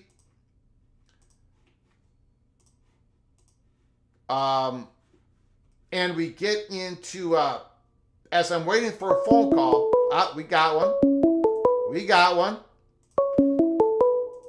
We're going to get into the Dennis Dodd's predictions, playoff predictions. Call from BJ. BJ, the floor is yours. What's up, Greg? How's it going? And as always, thanks for allowing me to speak on your platform. A lot of information today. Yes. Greatly appreciate your work. But I think this will go down as the longest monologue in history. Yes. It was great information. There's a few things I kind of want to speak about as it pertains to the valuations, because just looking at the comment section, I'm not quite sure folks understand how valuations work. It's several different kind of things they look at: revenue streams, debt, real assets the value of the real assets you have, the economic impact, right? You mentioned, when I think of economic impact, I think of schools like West Virginia, super small, very small, but they're supported by the community. Yeah. So merchandising, all that plays a part into it. Population, demographics, historical trends, projections on the population and where it's going to go, right? Economic, socioeconomic status of the local community, right? All that plays a part into it. And the winning is just what we see as fans. And winning kind of plays a part into the brand value, but not necessarily, but not necessarily into the valuations directly, right? So now with that being, it affects it, but it's just one lane. Yep. Correct. Yep. So now with that being said, a few questions about the brand value. And call me silly, but I think like the revenue streams are important. They're a part of evaluations. ESPN decided to kind of give, SEC all this money indirectly helps their valuation, correct? Yep. Right. So if teams were to break off, or in 2030 when the new deal is up, if ESPN decides to go all in on the ACC, that would obviously hurt the ACC in their kind of journey to get a better deal, and the Big 12 in their journey kind of get a better deal. I don't know how that's going to affect the valuation, but I assume it will go down. But that's just one comment I want to make. The other comment I want to make is the private equity, right? Like, the goal of private equity is to make money, get more juice from the squeeze, and eventually get out, right? Their goal is to eventually make their money while it's hot, get out. They could care less of the economic or financial health of that entity once they leave. And most times, a lot of times, that entity that went heavy into private equity ends up in a worse space after private equity leaves, right? And when I look at these schools and the whole private equity talk, I get it. Big 12, ACC, you're being left behind. Nobody likes that feeling. But these are academic institutions. Gordon Gee once said when he was at Ohio State that he treated the athletic department as like the front door, the front porch to his university, right? Yeah. When we go to private equity, the athletic departments will be the business. You would have to, you will be forced, because private equity is going to be a part of the management decisions. You'll be forced to make bottom line decisions. So athletic programs may be cut. I don't know how that coincides with the requirement from chapter. I think the federal requirement to balance the funds between men and women. The name slips me, but there's a federal requirement, right? Mm-hmm. So programs will be cut. And maybe academic programs may be cut, because the private equity, they're going to get their portion up first. It's kind of like mortgage. You pay all your interest up front. You don't really hit the principal until the back end. So for everybody who wants private equity, I get it. You don't want to be left behind, but these are academic institutions. And if we go full throttle with PE, I'm afraid that we're going to lose that, and there's going to be programs and athletic and academic programs that will be a result, we'll lose because of this push for private equity. But Greg, as always, thanks for allowing me to speak on your platform, and God bless. You got it. Thank you, BJ. Great call. Great call.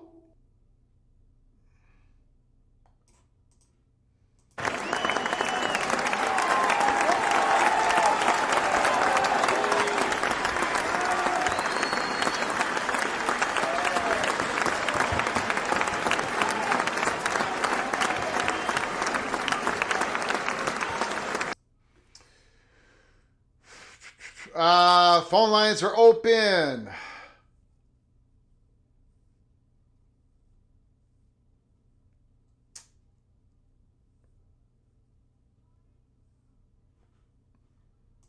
The artwork was done by Christopher Machado. He selected the schools. He selected the schools that are that you see on the title screen. He did a fantastic job. Once again. Call from Steve. Steve, the floor is yours. Go ahead, sir. Just a quick question I posted in the chat. Do you know of any grant of rights of any conference that the words private equity appears? No. Not that I know of. Okay. Yeah. All right. Okay. Discuss amongst yourselves, because that could have major repercussions one way or the other. Oh, yeah. Okay? Yep. All right. Have a great night, Greg. You got it. Appreciate it.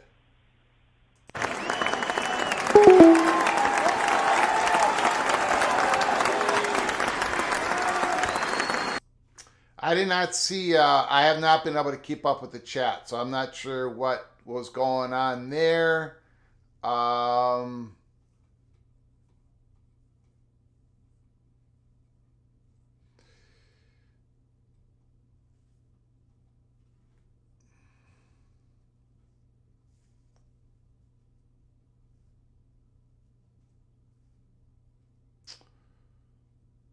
There is a quite a lot of good comments. A lot of good comments in there. Call from Rick? Rick, the floor is yours. I'll get to those comments later, but a lot of good comments in the chat room, guys. Go ahead, Rick. Yeah, I was beginning to think about what got all of this started, where it all began. I don't know, but can I give a guess? No, I want you to. This is a guess, guys. This is a guess, okay? You know, people talk about how, like BJ mentioned, like maybe private equity doesn't work out for some, whatever.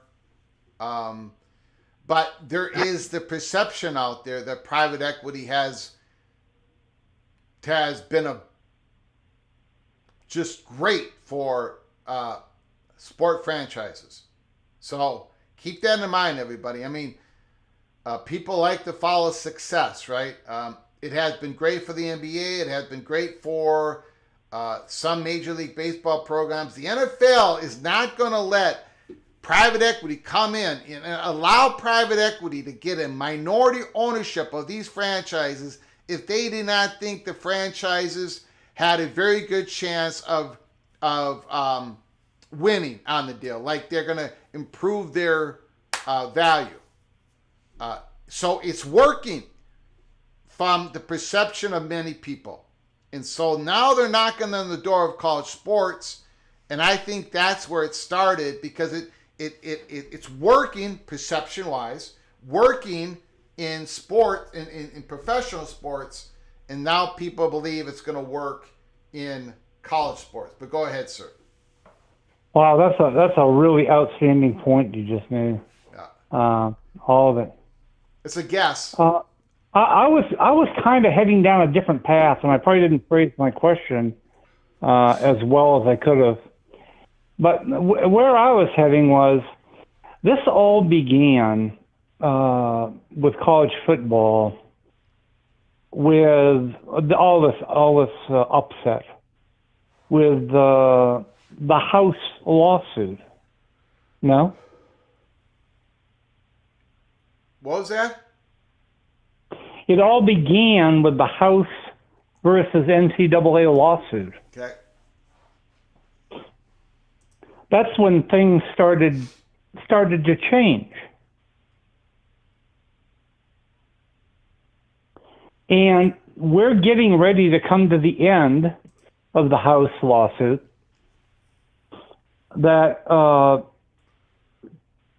ties up in a nice little bow everything that's going to happen for everybody, except for one thing that it never really settled.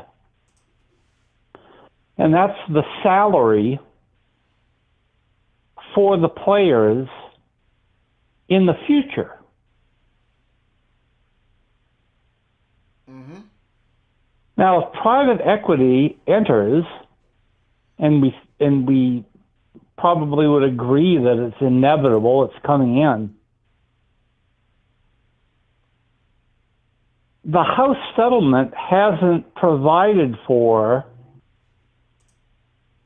the players' cut of the new money that's coming in. So I predict some nice lawsuit by the players whose backs upon and whose Achilles tendons and whose concussed heads are flipping the bill for this new bundle of money that all the institutions are going to be getting, but not sharing. What do you think of that? Yeah. Yeah, I think going back to your original question of when did it start? You talked about the salary House versus NCAA. I think there is a lot of schools, a lot of athletic departments that are making it work this year, right? To do the $20.5 million, right? 25. Well, the 20.5 was in house. Yeah. But what I'm saying is there's a lot of schools that are going to get that to make it work, but they might not be able to make it work next year, the following year. But they're not doing it. They're not doing it because they, out of their good-hearted nature. Yeah, they're doing it because the court ordered them to. Yes. Yep. To pay back what they haven't been giving these young men for decades. Yeah. And now all of a sudden, the House case is settled, and a big infusion of money comes in, and they think they're going to keep it for themselves? Yeah. Yeah, well, and I'm gonna, there's a stress factor here that I don't think is being talked about enough. And that is, how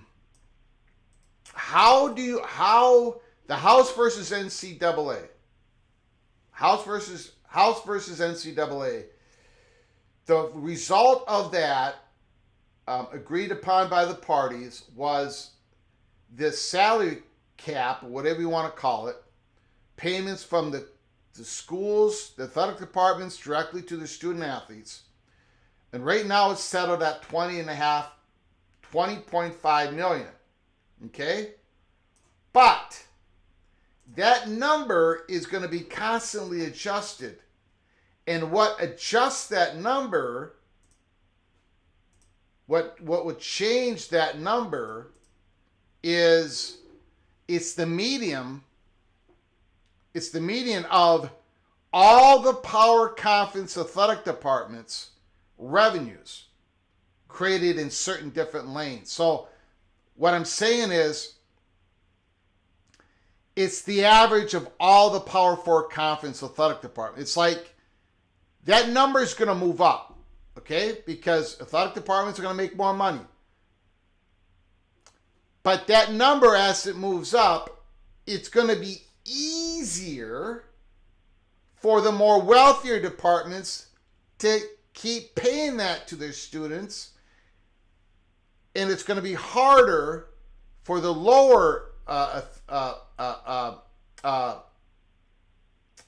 lower revenue athletic departments to keep paying it to their students, because the revenues of these athletic departments are going to keep growing and gapping every single year. Oh, I think at least I think they will. And so the Ohio States, the Texas A&Ms, they're going to be making more money, but because there's the lower athletic departments that is averaged in, when it goes to 21, 22, it's going to be a little bit easier for Ohio State to reach that number versus the schools underneath the stratification line that is going to get more difficult. I almost call it like a poison pill. Like if there's a poison pill involved this. I see what you're saying. And so this is another, going back to your original question, it's another reason why I think private equity is being looked at, because these schools are having a hard time. Now it's all about reaching the 20.5 million. They want to be able to reach the 25.5 million and still invest in certain things that their athletic department needs that their boosters can't all cover it, right? So I think that's another driving force towards private equity. Go ahead, sir. I didn't mean to interrupt for so long there. No, it's no interruption at all, and it complements what the point I'm trying to get at. Yeah. You're going to have there'll be a line eventually drawn of the haves and the have-nots. That's a safe bet.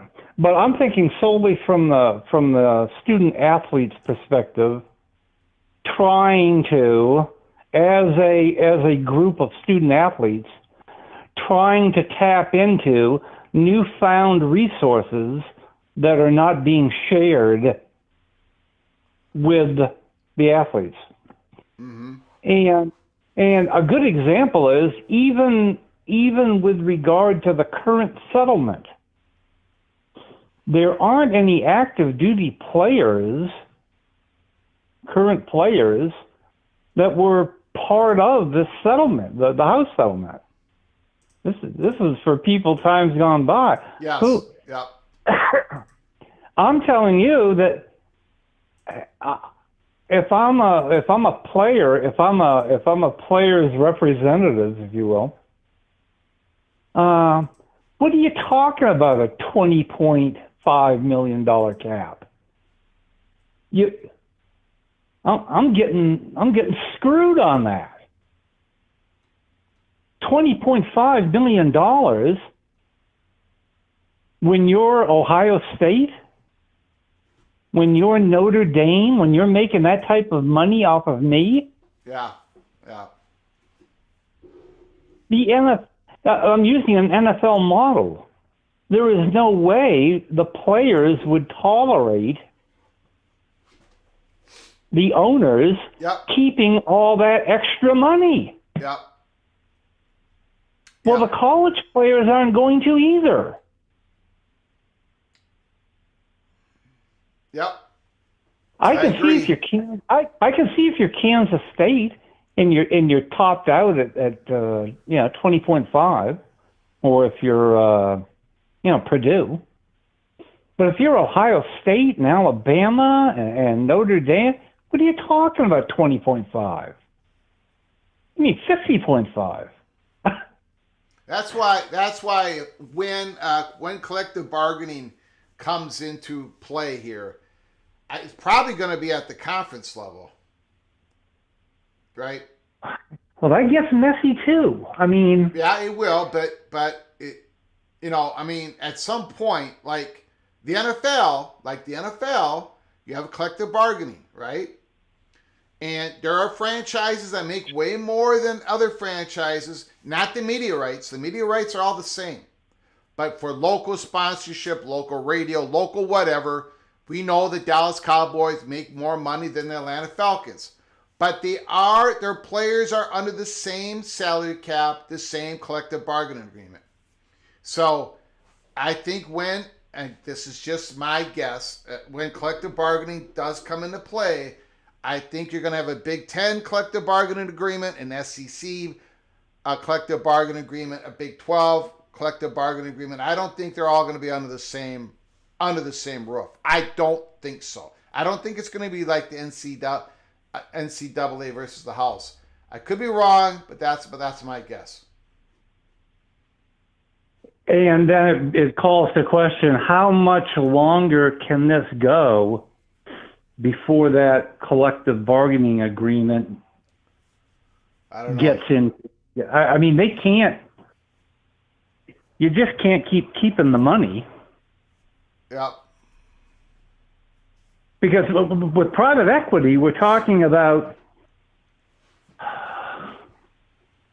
compared to what they're getting now.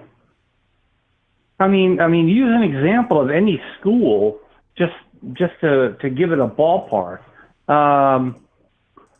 Let's go with Florida State. Florida State's potential for private equity is what percentage of what they're making now? Would it change them from 100 to 150%, or from 100 to 300%? Their revenue. Yeah, I don't know. Well, I don't know. Yeah. I mean, but they seem to be talking about gargantuan numbers. Yeah. If it goes from 100% to 300%, it doesn't matter. That's just a fraction. Whatever the percentage is, the players are going to say, you got to share that money. Yeah. The fact you're going out and getting it from private equity, that doesn't stop the NBA and the NFL and the MLB from having their salaries go up. That's correct. You can make lots of money, but hey, you remember who's making you the money. Okay, thanks for taking my call. You got it. Appreciate it, man. Brilliant. Thank you.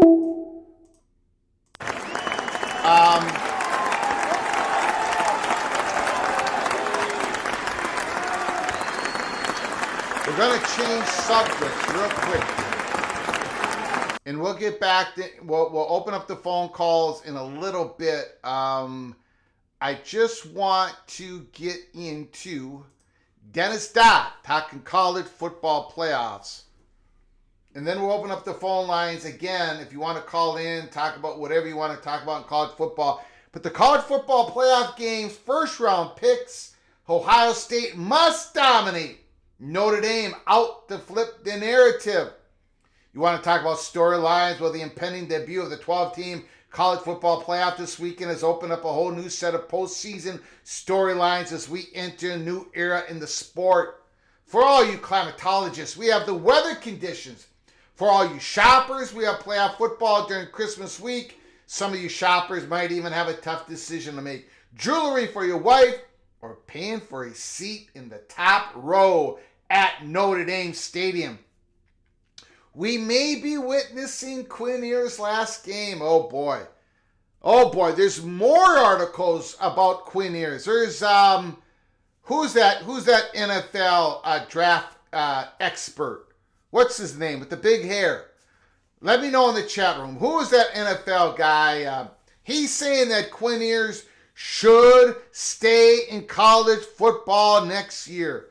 Do not come, Kuiper. Thank you, Coy. Mel Kiper is saying Quinn Ewers should not go out. He should stay. If you have to transfer, go transfer to a different school because Arch Manning's going to be the starting quarterback of Texas next year. So we got all that drama as we watch Texas versus Clemson. Back to Dennis Dodd's article. Among the 8 first-round participants, we will see 6 of the nation's top 10 defenses. Ohio State, Indiana, Texas, Tennessee, Penn State, and Notre Dame. We will enjoy 3 of the top 9 most accurate throwers. Will Howard, Curtis Rourke, and Drew Aller. Notre Dame and Indiana are each winning games by about 4 touchdowns each. Will that game, the first between the 2 Indiana schools in 33 years, be close? SMU is playing its biggest game, perhaps ever. The Buckeyes might be playing itself and its post-Michigan angst more than they're playing against the Volunteers. Clemson is back. That or the expanded playoff is here to save the Tigers, who have lost at least 3 games for the 4th consecutive year. The last time that happened was 2011. Enjoy the action this weekend. 4 games, 2 days on campus, and we're just getting started. So let the 12-team college football playoff era commence. The college football playoff first-round storylines. The weather. There are college football fans, weather honks, living above the 40th parallel who can't wait for Tennessee to come to Columbus, mostly because those kind of road trips to chilly climates hardly ever happen for SEC teams. Also because the 40th parallel passes right through Columbus, Ohio. That's another way of saying it's going to be cold in the 20s and cloudy for kickoff. The last time the Volunteers played this far north, it was 73 degrees in Pittsburgh the day that Tennessee beat the Panthers on September 10th, 2022. It gets worse at Penn State and Notre Dame. The temps for SMU and Penn State game will be hovering around 30 for Saturday's noon kickoff. The Mustangs' average game temperature this season, 72.6 degrees. Holy smokes. Average temperature of 72.6, and you're going to be playing in a football game Saturday afternoon. Big whiteout, Happy Valley, 100,000 crazy lunatics. And the temperature's going to be hovering around 30 degrees. Notre Dame will have the worst, best conditions. A 40% chance of snow Friday night. For Indiana, if you don't believe football in the snow is the best thing since the Bailey's by the fireplace, turn in your college football fan bona fides. It's comparative TV, t-shirt, and shorts weather in Austin, Texas, as the Longhorns welcome in the Tigers 64 and sunny. I can't wait for that game. I cannot wait for the Longhorns and Tigers game. A new day. A new day if Ohio State lays another egg against Tennessee. There is a move made in Columbus. I know Athletic Director Ross Bjork said Day will be the coach next season, but is Day himself convinced he will be the Buckeyes coach next season? If things go badly on Saturday, Bjork may have to show his coach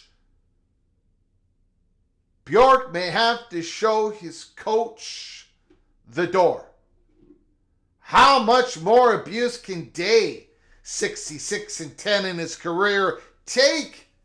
Adding to the angst, Ohio State hasn't lost consecutive home games since 1990. Oh my, the pressure on Ryan Day. My goodness. Elsewhere,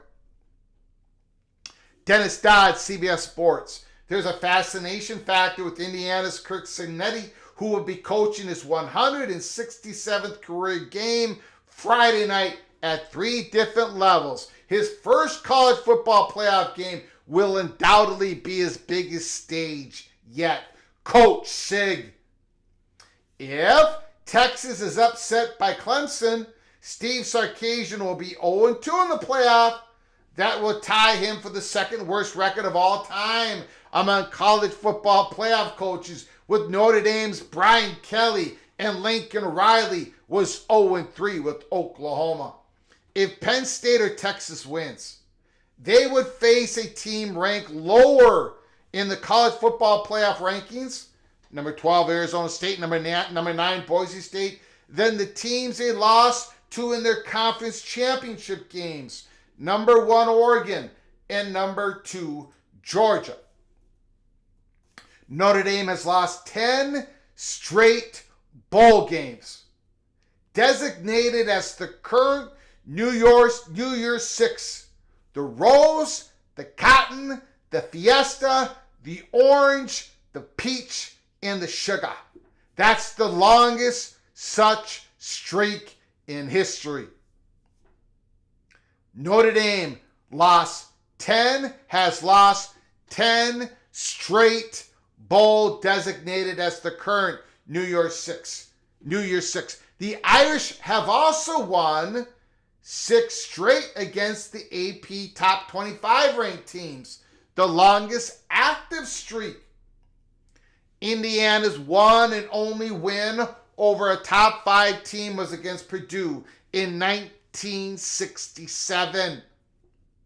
Otherwise, the Hoosiers are 0-70 in that category. Well, guess what? Indiana is playing a top 5 team nationally against Notre Dame tomorrow night in South Bend, and we at PATC are going to be doing a watch party. It's going to be monster watch party. Come join us. It's going to be a lot of fun, filled with a lot of drama. Clemson is a double-digit underdog for only the 4th time under Dabo Swinney. Ohio State is playing a home game in December for the very first time in its history. Notre Dame definitely has the defense in the ground game to make a run. That means a lot with the Fighting Irish heading to the fourth BCF college football playoff berth since 2012. They are winless in those games. They haven't won a playoff game. However, as part of the 10-game streak mentioned above. But what do Jeremiah Love and Riley Leonard care? The great running back Jeremiah Love. This game has the matchup feel of Indiana's only loss at Ohio State, and the same road obstacles will apply Friday. Notre Dame definitely has the defense. Sorry, wrong one. That said, when questions arose during the season about Indiana's playoff viability, well, they shouldn't have. What the Hoosiers lacked in schedule strength, they made up for dominance, the eye test. Only Notre Dame had a larger average margin of victory. This is history in prime time, with Notre Dame hosting its first playoff game. That also means the pressure since the Irish are hosting an in-state team they barely admit exists. Oh, God. I love this. I love tomorrow night. I absolutely love tomorrow night. I've already told you guys, the greatest night of my life, except for, of course, my wedding. Anyways,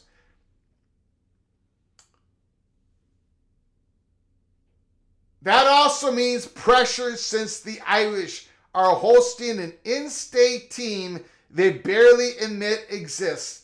The programs haven't met since 1991, while Indiana hasn't beaten the Irish since 1950.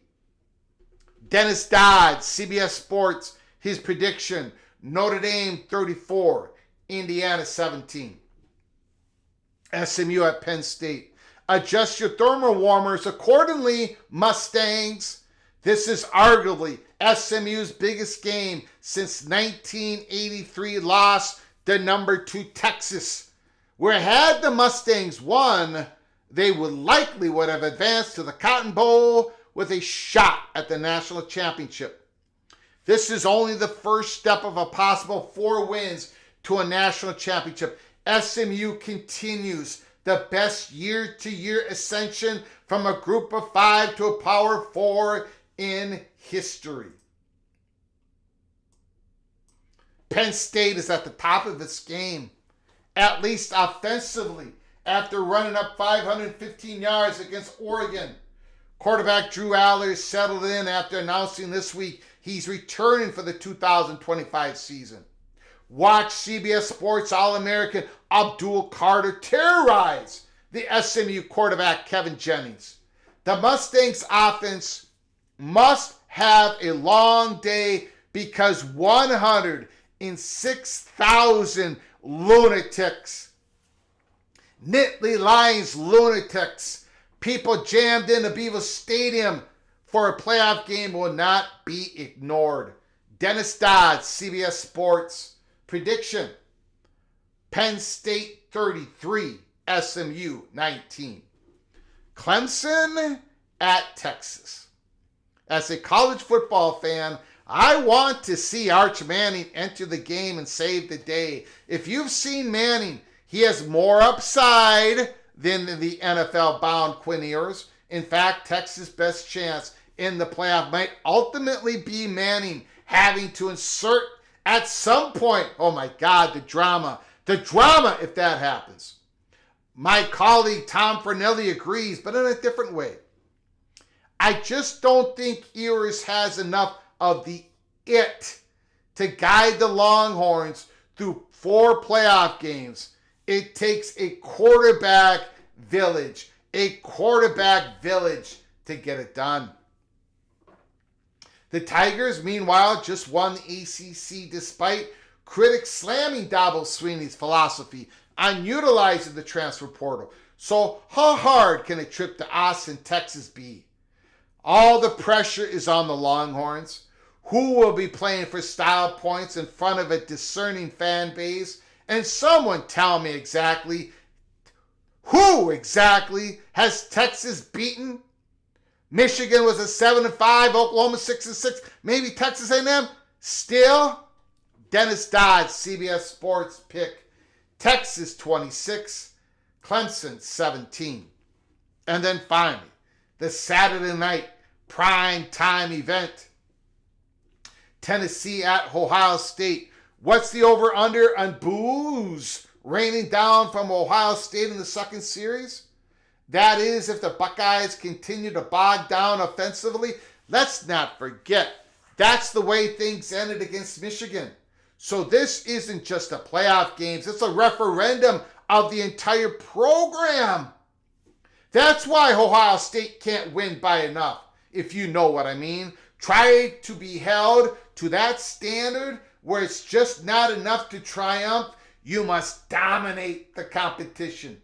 And finally, in the article, fortunately for the Buckeyes, this looks like the result. Tennessee will lean on its defense and the SEC's leading rusher, Dylan Sampson. Oh, I love Dylan Sampson. I love Dylan Sampson. It's the rest of the Volunteers offense I get shaky on, especially that offensive line. Any combination of occurrences that puts the game on Nico's arm is a good thing for the Buckeyes. For at least one game post-Michigan, the Buckeyes will come out fully loaded, motivated, and coach. Dennis Dodd, CBS Sports pick. Ohio State 27, Tennessee 13. So I just wanted that article I thought was brilliantly written. So much drama headed in to the college football playoffs. Let me open up the phone lines once again. Phone lines are open. 763-260-1333. If you want to give us a call, talk about anything we've talked about on this long show or anything else, whatever you want to do, give us a call. Again, PATC. If you're new to the channel or if you haven't done it yet, please hit the subscribe button. Smash the like button if you've liked our content today, and then share the video with your family and your friends. I appreciate you all coming on in. The phone lines are open. 763-260-1333. B-Bean. Happy holiday, folks. Larry the GM, a lot of people are going to look down when the reality of the extent of Erie's injuries are finally made public. And maybe that's the reason why Arch Manning is going to get the ball sometime in that game against Clemson. We shall see. We shall see.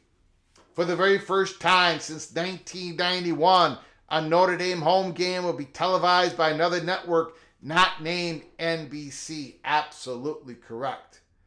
Absolutely correct.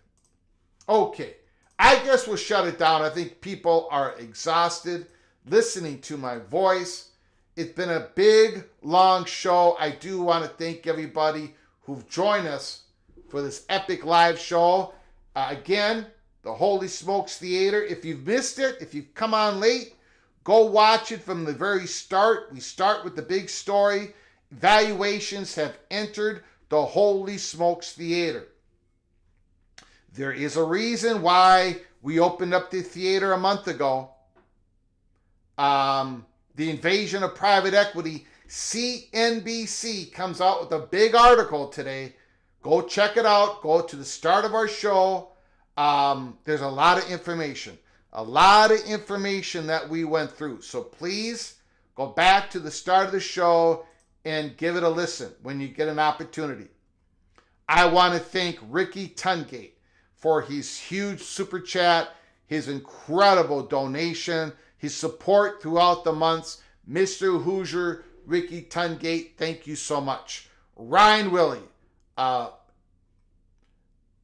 enormous support, super chat, 50 memberships, holy smokes. The Evil Badger, Ryan Willie, class act, a very important member of the community of the PATC family. Ryan Willie, thank you so much. Thank you so much for your generosity. Ryan, the fighting Irish Ryan, thank you very much for your donation.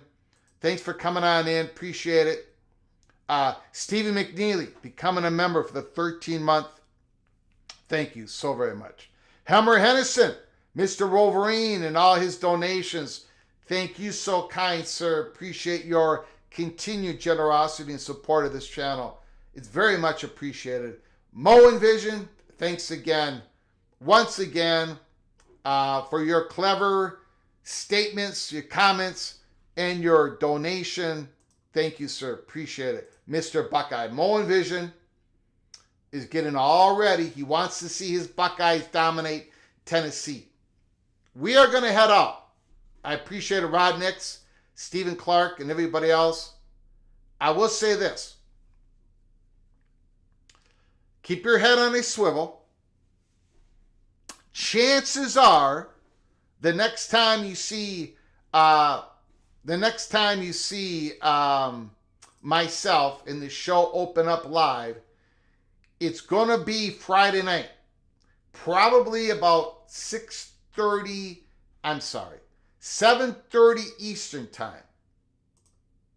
7:30 Eastern time, 6:30 Central time. Watch party. Indiana Hoosiers at Notre Dame. And I got to tell you guys, we have done more watch parties than anybody else, and it's not even close. Probably 5 times more than anybody. I think there is so much fun. Tomorrow night, it's going to be so dramatic. South Bend, Notre Dame, and Indiana.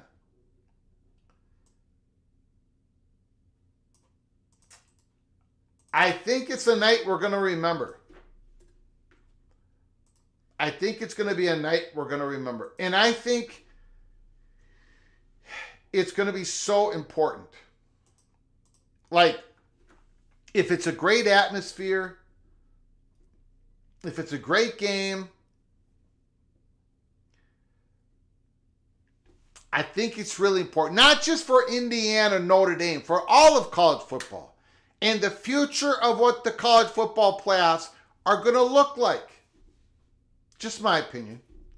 I think it's going to be epic. I hope you join us tomorrow night, and we're gonna have a great time. So, anyways, there's a lot to talk about. Again, keep your head on a swivel. Maybe we have to come on live later tonight or early tomorrow to do some breaking news. That could happen. So please subscribe, smash the like button, and just keep your head on a swivel. So many things going on in college football. Not just private equity, which is going to be a big story in 2025, but a whole lot of other stuff happening in college football. I hope you stick with us. I appreciate you coming on in. Until next time, from all of us at PATC, to all of you, please, you all take great care of each other. Thank you so very much.